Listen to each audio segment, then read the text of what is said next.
Hey, how's it going, man? So basically what I've got going on here now is I'm going to be experimenting with some new stuff. If it works, awesome, we'll continue to do it. If it doesn't, fuck it, I'll find something else. Um, I'm gonna try to post something every week or so like this that kind of opens the doors, I guess, to who I really am. And so that you guys can get to know me and let you know, or let you in here, especially, so you can see what I've been thinking about and stuff. So, cool. Enough of that. So let's get this show started. So, tell you a little bit about myself. I live in Oklahoma City. I turned 38 at the end of the month. I'm a bit old. I'm a little bit out there in age and whatnot. Not really. I'm, 38 years old with a 21-year-old mind. That's the thing I like to tell people. I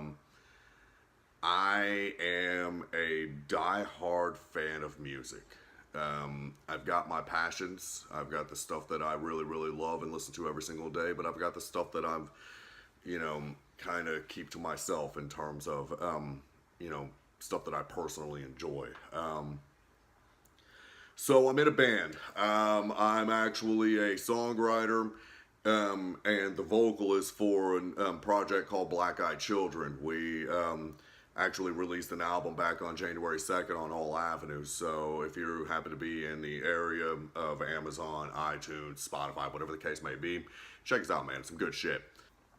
I actually recently got that project signed. It was under a different name and stuff, so all of the music that is on that album is actually stuff that I did on that previous project.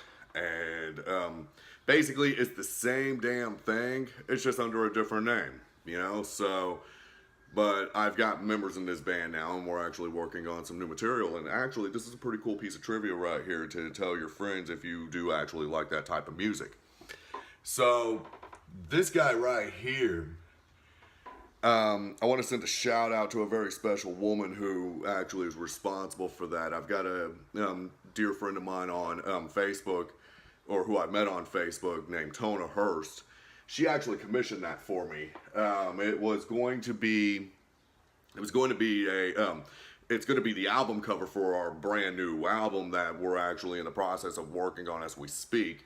I'll give you more details about that as the weeks come and we get more and more done, but let's just focus on the right now. This guy right here is actually, it was hand painted.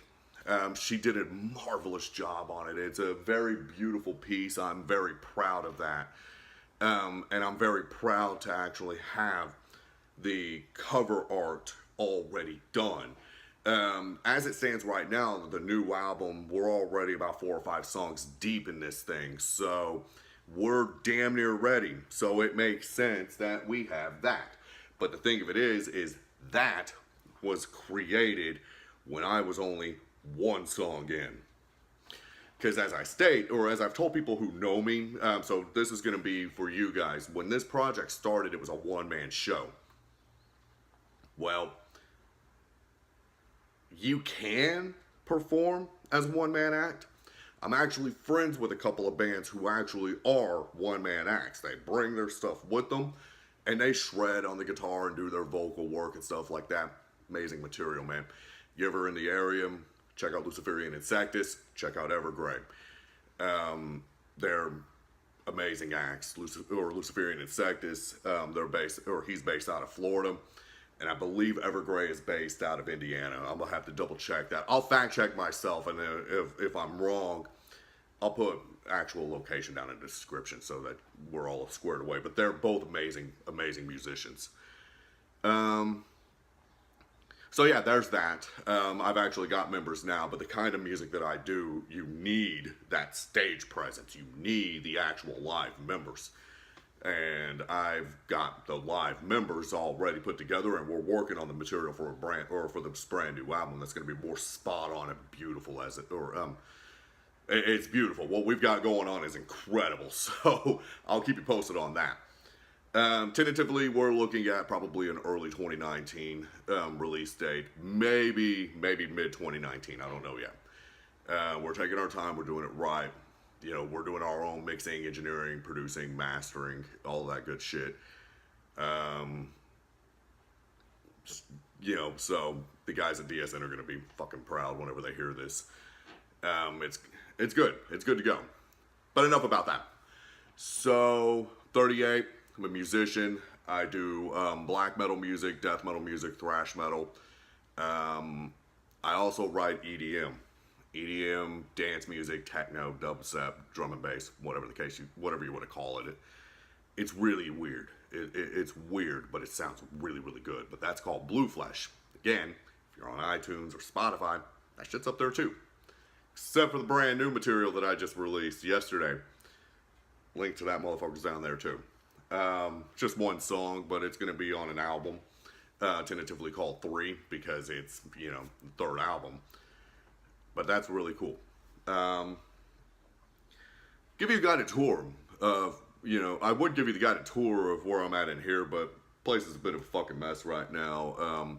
Wife just got back from a trip. Her and the kid actually, you know, took a weekend to Dallas with the wife's mom, and they spent the weekend together, girls' weekend. You know, they do it every year. I've got a lot of shit going on in here, so I'm not going to give you the tour of the room. But 9 to 5, I'm actually I actually work as a quality assurance analyst, or quality assurance. Well, I guess you could say analyst, but so it's my work area. It's where I do all of my stuff from 9 to 5:30 Central Time. As you can see, I love my pops. Those little motherfuckers are the light of my joy. I don't know what it is. Just look at them, man. They're fucking badasses. Got Ted. Got some Jimmy. You know?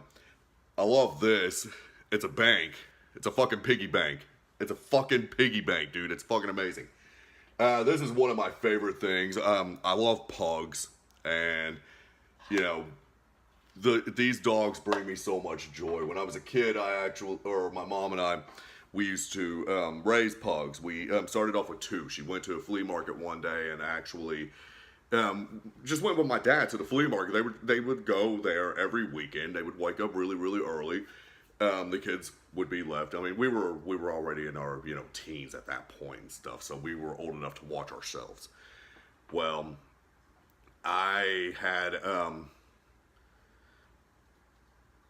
woke up around the time that they got back. It was about noon. You know, I was hanging out with some friends the night before, and, you know, of course, sleep in on Saturdays. Well, they come back with one pug.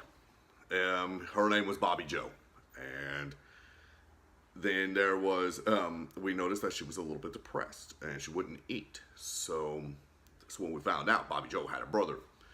So they went back to the flea market, threw down another $500, brought home Milo. And, you know, they were with us for about, probably about 5 or 6 years. And one day, Bobby Joe got pregnant. And out comes this litter. I mean, I'm not going to say boy or girl because none of them lived. There was about 7, I think it was. But one of them, I was alone in the house when this happened. So I had a vet on one line, my mom on another one, trying to figure out what the hell to do, you know, because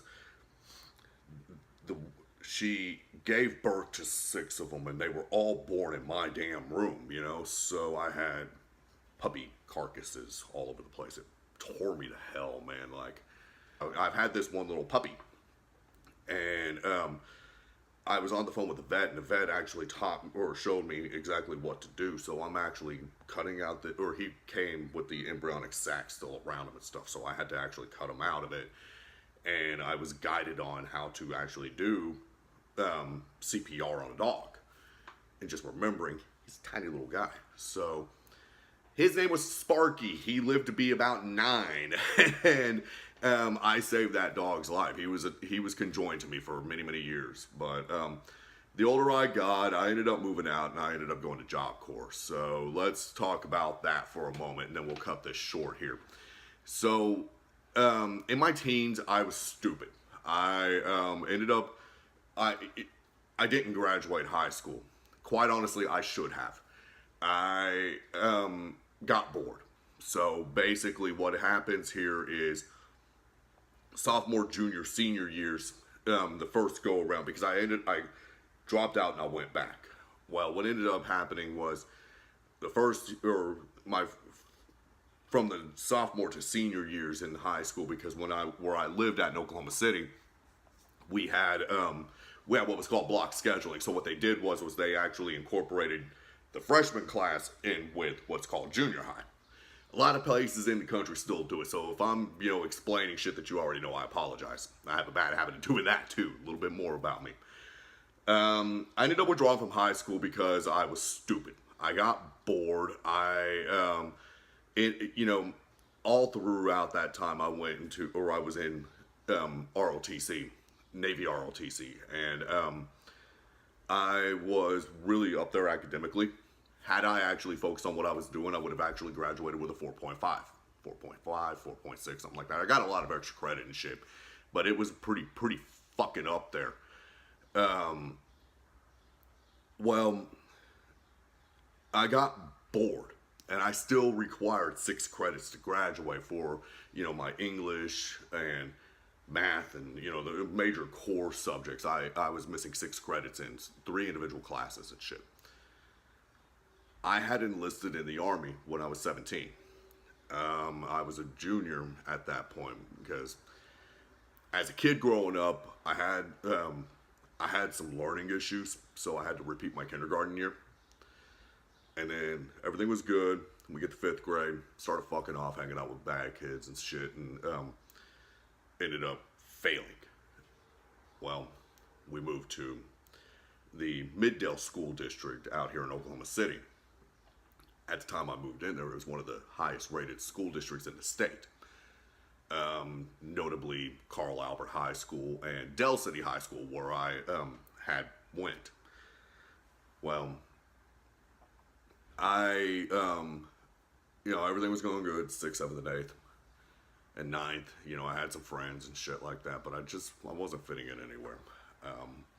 So I was doing everything in my power to fit in, to actually, make friends and whatnot. And the friends that I actually do talk to still to this day in high school, or when I was in high school, I have a few that I still talk to this day. Good people, man. Good people. Excellent people, man. But, so we get to where I ended up getting bored, and I started cutting class, and sure enough, I ended up fucking up there, and as a result, I was set to go to basic training after I graduated. That was the plan. I did that on purpose because when I originally enlisted, the enlistment rules actually dictate that you could go on ahead and you could sign the paperwork, you can swear in, you could actually join and go to basic training when you're 17, and if you're still in high school, you cannot go to AIT until you graduate. So what I decided to do instead was swear in, get my orders, continue with high school, graduate, then go. That way I could get it all done at once and be on that bus heading to my new job. Well, that didn't work exactly the way that I wanted it to. So, I think about that a lot actually, because basically, because of how much ROTC I did in my life, or in high school, I was actually ranking whenever I was set to go to basics. So, when you get on, or when you actually go, you're private. Well, because of the ROTC, I was private first class. Well, because of the fact that I was in the Army Reserves, and I was doing my 1 week in a month drills, while still in high school, and actually going to the drills without the basic training and shit, I got promoted. when I decided to make the move to withdraw from school. I kind of fucked myself on that. But you know what? Looking back, though, it's not a bad thing. It's not a bad thing at all. You know, I've learned a lot. I've done a lot. I've lived quite a few different places. But yeah, so we're gonna cut it now. And what I'm gonna do is I'm gonna pick up. I'm gonna record some more videos tomorrow. We're gonna pick right back up. I'm gonna tell you a little bit more about me as the days become, you know, go further out and shit. So, happy Monday. Enjoy your day. Peace be with you all, man. Later.